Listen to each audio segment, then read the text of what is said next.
These numbers will, unfortunately, continue to rise.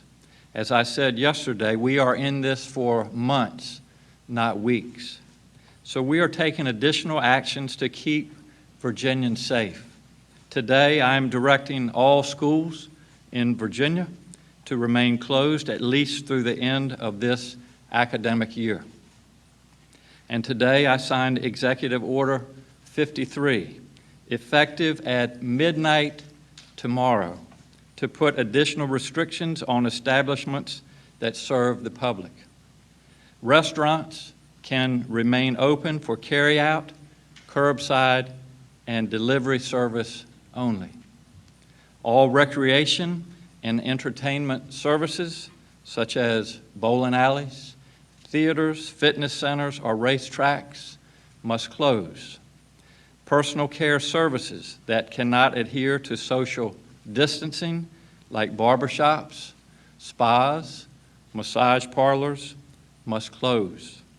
Non-essential retail establishments can remain open if they allow 10 or fewer patrons and adhere to social distancing and increased sanitizing procedures.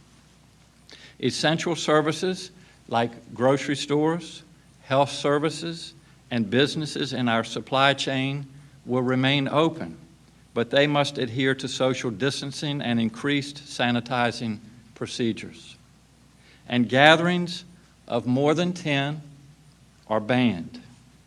These measures will be in effect statewide for at least 30 days. We do not make these decisions lightly. Virginia is one of the country's largest and most diverse states, but COVID-19 is serious and we must act.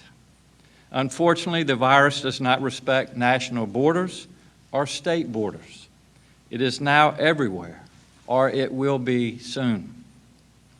That is what happens when a global pandemic hits a nation. With this pandemic, states have been left to figure out this on our own, and I am acting to protect Virginians. It's important to acknowledge that there is no playbook for this. Every action affects people and their livelihoods. We are acting judiciously and with full regard for the consequences. It is clear that many of our non-essential businesses must close to minimize the speed at which COVID-19 spreads and protect the capacity of our healthcare system. The point is to limit the places where people gather in groups. We will be posting guidance for what is considered essential and what is non-essential on our website.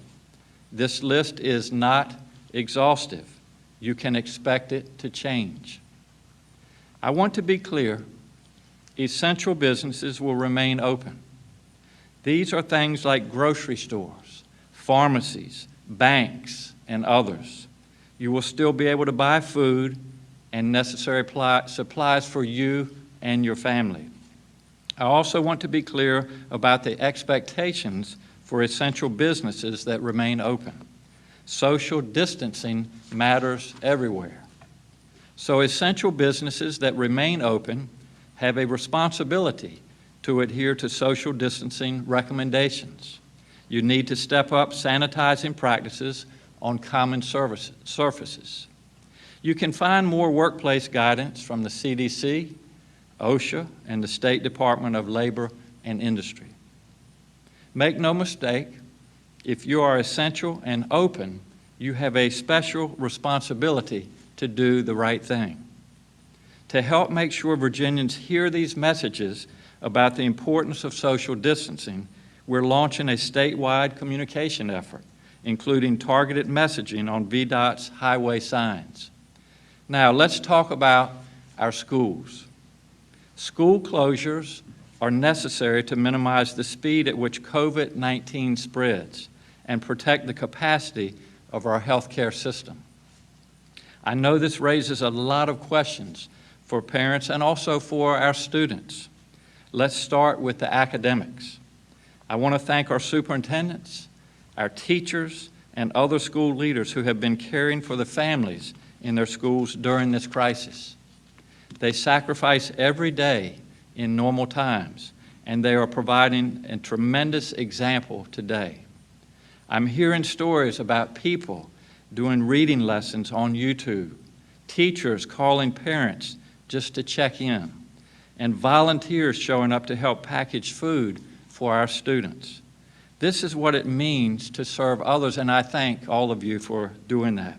School division leaders will decide how students can learn the information they were meant to cover for the remainder of the year. By tomorrow, our Department of Education will issue guidance to help school divisions think through those decisions and ensure that every student is served equitably. We're already working on waivers to relieve testing requirements and ensure that our students who were on track to graduate can do so. I understand that for many families, these closures present practical considerations of who will care for children during the day now that they are not in school.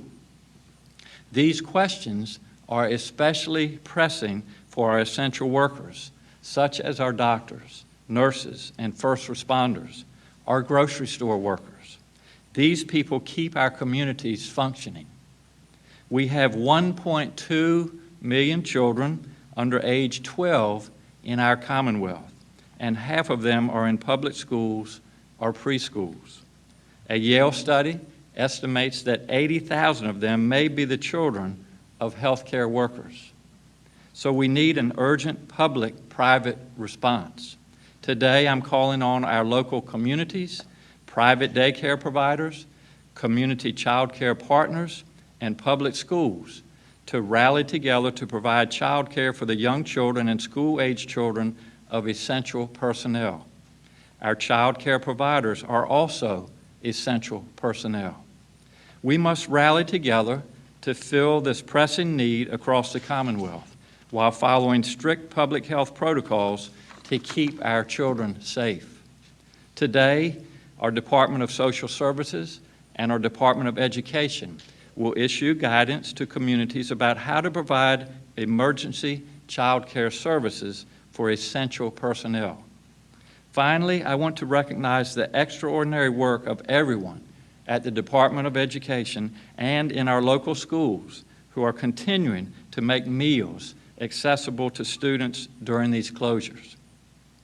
Every single division in the Commonwealth has stepped up to the plate to figure out how to feed our children, and I sincerely thank them. If you are a family wondering where your next meal is going to come from, you can text FOOD, F-O-O-D, or COMIDA, C-O-M-I-D-A.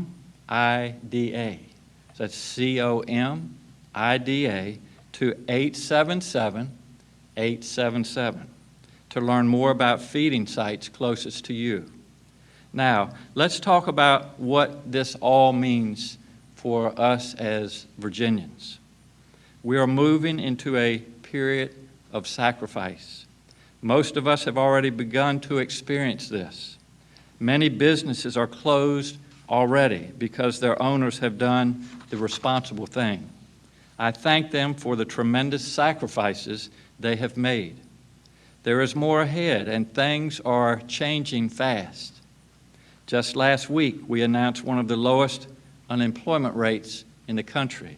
Today, thousands of people are without work here in our Commonwealth. About 40,000 people have filed for unemployment just last week. That number will unfortunately go up. More families will be out of work. That has serious health consequences too. It will lead to anxiety. It will lead to fear. It is